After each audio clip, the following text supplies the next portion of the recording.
This snowy scene, probably taken at the end of the 19th century, looks north from the junction of High Street and Church Street. High Street on the left with the Crown Inn sign. Behind the Cospatrick Memorial and the trees in the centre is a row of cottages on the waste, seen in the first view from the church steeple. The field behind the cottages extended from the school, seen top left behind the Crown Inn sign, to Salisbury Place on the left of Church Street, and the field was then known as the Licence.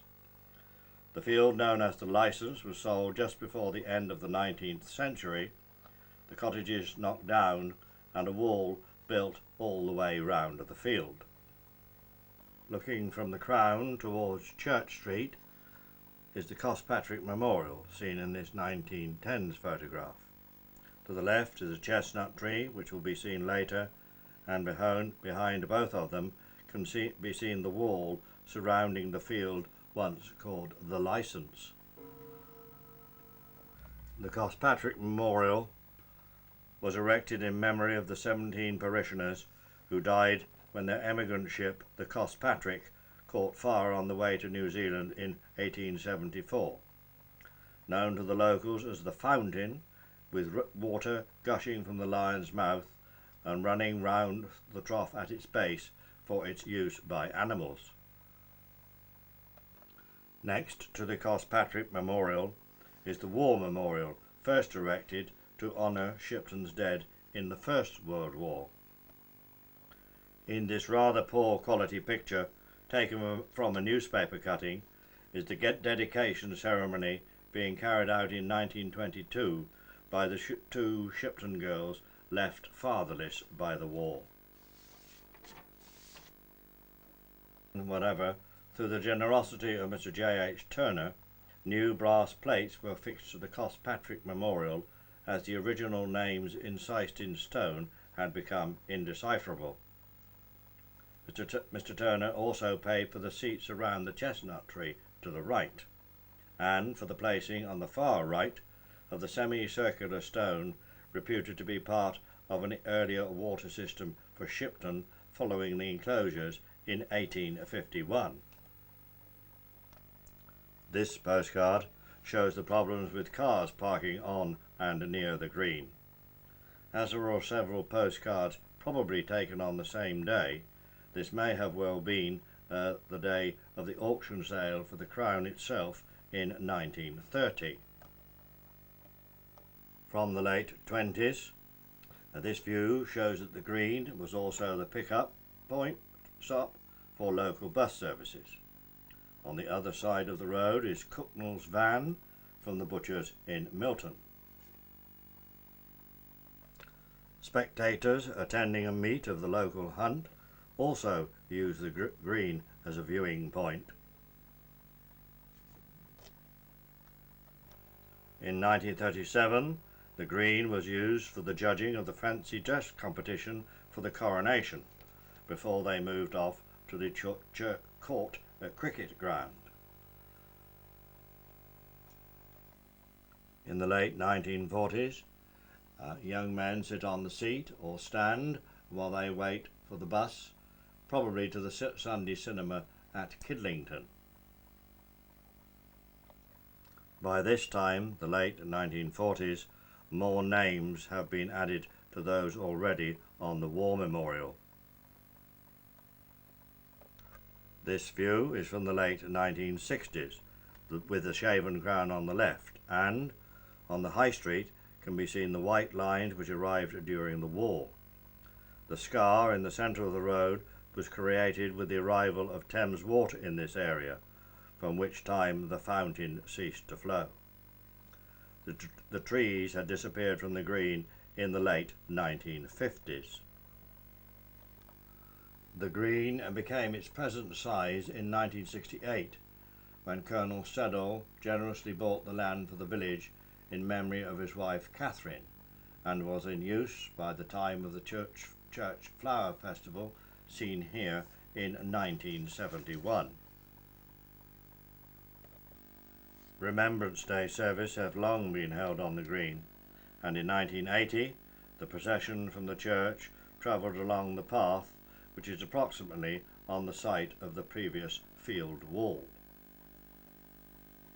The procession makes its way to the War Memorial, behind which another wall had appeared by 1968.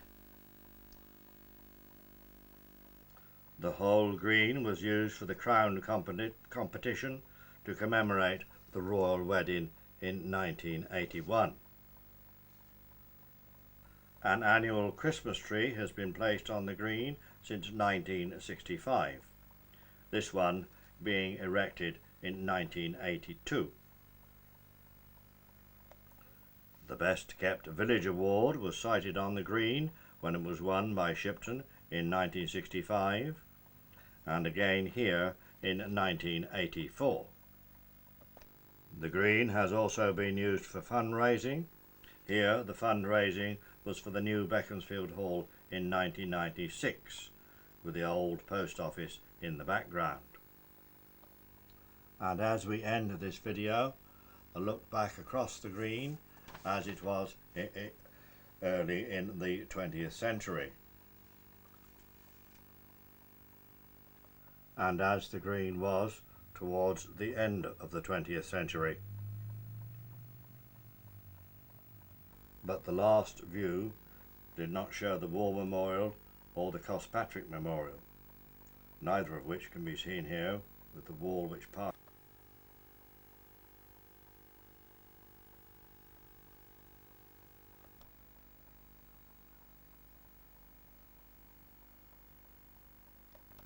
This scene, looking up the High Street with the crown on the right, is probably from around 1900.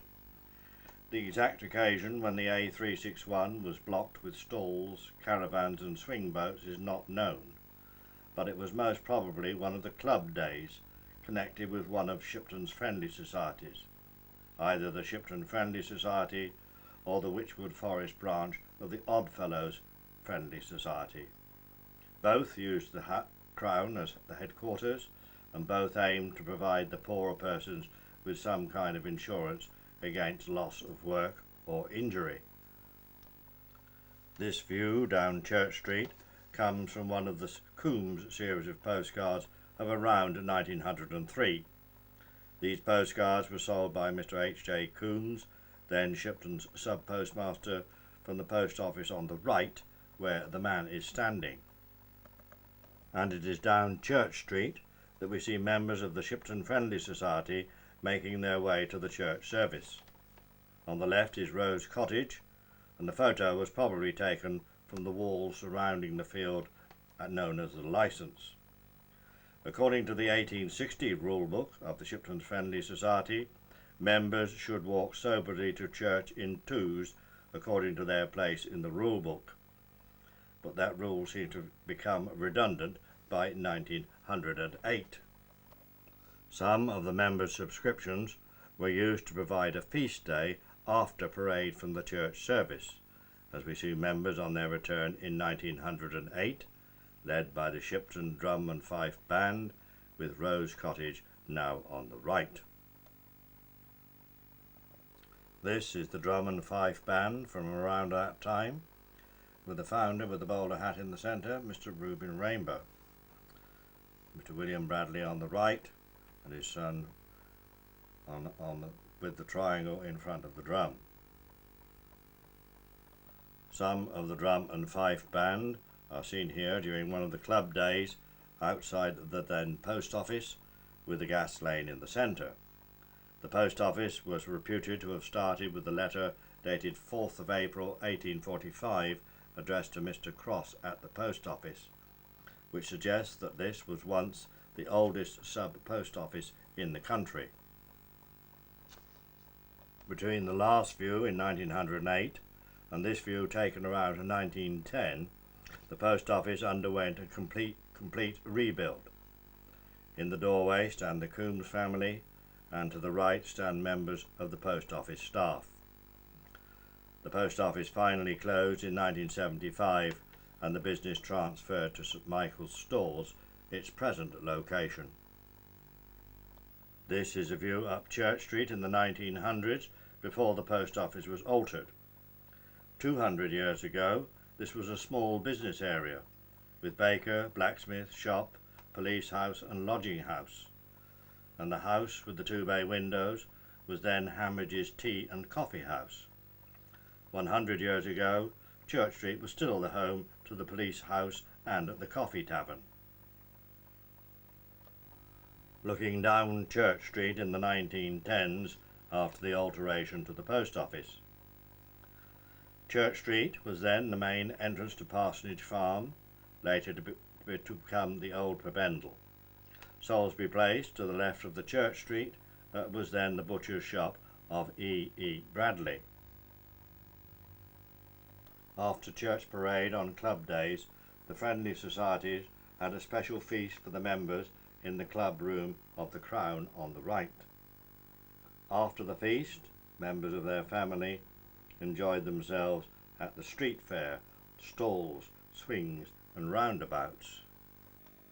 And here we have members and friends on club day, 1914, at an unknown destination, an unknown location.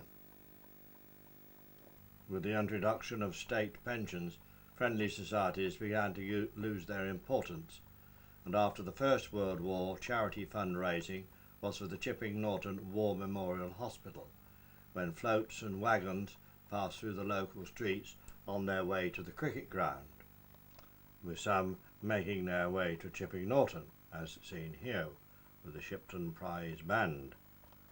Further down Church Street was the Shipton Vicarage, where fetes were held at the vicarage, as seen as this one in 1925.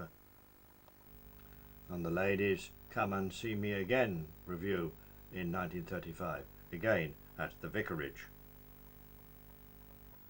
More recently, when it became the old vicarage, it was the site for an inter-village knockout competition in 1981.